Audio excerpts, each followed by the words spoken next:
Bangladesh versus Pakistan. শুরুতে bat করতে নামে বাংলাদেশ।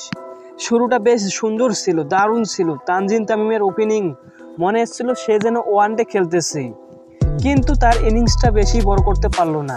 তার এই উইকেট পড়ার পর আস্তে আস্তে বাংলাদেশের উইকেট পড়তেই থাকে। মাত্র 267 রানে অল উইকেট হয়ে যায় বাংলাদেশ। ওই দিন বাংলাদেশের হয়ে একমাত্র রানের দেখা পান লিটন কুমার দাস। তিনি একমাত্র সেঞ্চুরি হাঁকান, তারপর তিনি আউট হয়ে যান। বাংলাদেশের দেওয়া 67 রানের টার্গেটে ব্যাটিংয়ে নামে পাকিস্তান। প্রথম দিনে কিছুটা রান করলেও দ্বিতীয় দিনে আস্তে আস্তে উইকেটের পতন হয়ে যায় পাকিস্তানের।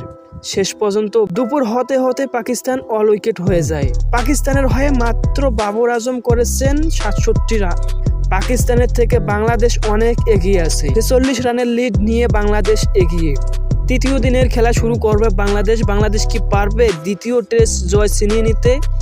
বাংলাদেশ কি পারবে পাকিস্তানকে বাংলা ওয়াশ করতে?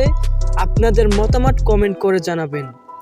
আর এই বাংলাদেশ আগের বাংলাদেশ নেই, এখন বাংলাদেশ দেখতেছি অনেক আপডেট। দারুণ, সত্যি অসাধারণ।